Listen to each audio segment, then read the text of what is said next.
a pu réaliser la stratégie intelligence artificielle. Donc c'est une stratégie qui est en 2 volets, une première partie sur l'utilisation secondaire des données de santé, le carburant, et la deuxième partie, le moteur, chapitre 2 sur l'intelligence artificielle. Là, c'est maintenant qu'on a les données, qu'est-ce qu'on fait, comment on déploie l'intelligence artificielle. Il faut s'assurer que les évaluations sont disponibles aujourd'hui pour s'assurer que ces IA sont pertinentes. Donc est-ce qu'on a tous les systèmes d'évaluation nécessaires, et aussi qu'on puisse être capable d'évoluer assez rapidement, parce que ça arrive vite, les nouveaux parcours d'OPLIA. L'intelligence artificielle, pour moi, c'est la cerise sur le gâteau, en fait. Pour le reste, mon quotidien, moi, c'est un autre numérique que j'utilise. C'est un logiciel métier. C'est comment j'intègre les résultats de labo. Enfin, c'est comment je fais au quotidien. Voilà.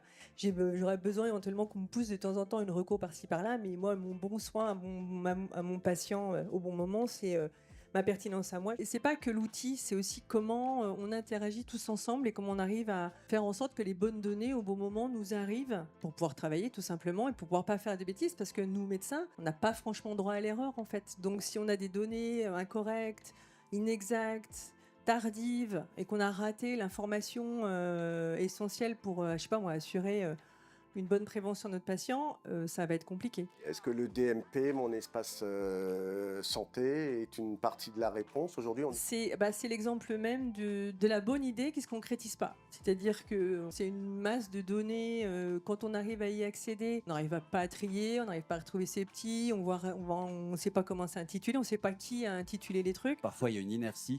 C'est aussi le même problème qu'on peut rencontrer quand on génère des ordonnances qui sont maintenant numérisées avec création d'un QR code. Quand tout marche, tout va bien.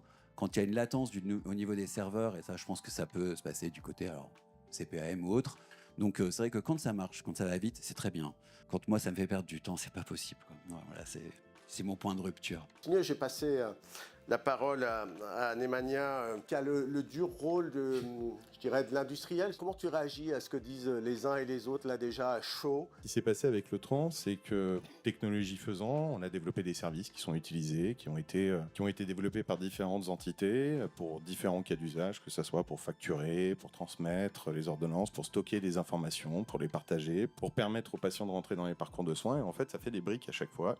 Et là, on est arrivé effectivement peut-être au pinacle. On a toutes les briques qui sont posées. Donc effectivement, notre travail depuis plusieurs années vise à essayer de viser vers quelque chose de centralisé. C'est-à-dire comment on met à disposition une plateforme, quelque chose d'unique, qui centralise la majorité des services et des fonctionnalités qui sont nécessaires à la gestion d'une structure, un centre de santé, une MSP. Je reviens à l'enclume et le marteau. On voit le besoin réglementaire. On fait en sorte d'essayer de l'intégrer de façon indolore pour le professionnel de santé. Il y a effectivement des ajustements et c'est ça l'objectif, c'est de pouvoir travailler avec les utilisateurs, avec les soignants et de pouvoir ajuster au mieux ces évolutions réglementaires. Et après, sur la technologie, concrètement, c'est de voir les possibilités qu'offre et jusqu'à où on peut pousser et qu'est-ce que ça peut amener comme cas d'usage concret. Moi, dans l'idéal, je veux une IA qui m'écoute, qui lui dise ce que je fais. Je lui dis, regarde, j'ai fait des formulaires. Maintenant, quand j'appelle ce formulaire-là, tu dois savoir le reconnaître. Autrement dit, je suis en train de faire un questionnaire, je suis en train de scorer une situation particulière. Mais je veux que ça se fasse tout seul, en fait. Pour le moment, on n'en est pas là, en fait. On n'a pas encore la puissance d'analyse. Elle peut nous écouter, elle peut nous faire un compte-rendu, c'est pas mal. On n'arrive pas encore à utiliser cette donnée-là, en fait. Et ça, par contre, je pense que c'est le step à passer, le prochain step. Par contre, l'idée de la personnalisation, comme Eric l'évoque, c'est-à-dire d'avoir l'IA qui écoute et qui répond à ce qu'on demande, ça, mine de rien, alors effectivement, c'est ultra intéressant de pouvoir piloter à la voix. Imaginons une sorte de... je suis gros fan de comics et de Marvel, mais du Jarvis, pour ceux qui voient le truc, mais de lui dire... imprime-moi mon ordo, fais-moi les 2 examens complémentaires et fais-moi une lettre d'atterrissage. Alors ça paraît très simple de le dire comme ça, on se dit aujourd'hui on a la technologie, pourquoi ça ne marcherait pas? Non, c'est beaucoup plus complexe d'un point de vue technique. Je pense qu'une des choses que l'IA peut nous apporter, c'est que souvent en consultation, on est un peu dans l'immédiat, on est sur un cas du moment. Et la force de l'IA, c'est qu'elle peut analyser de la donnée avec beaucoup plus de recul et de voir une répétition d'événements, chose qu'on ne peut pas toujours avoir à l'esprit quand on consulte. Ça permet peut-être aussi de se rendre compte de dater les choses et d'avoir des petits items qui peut-être même font référence à des recommandations.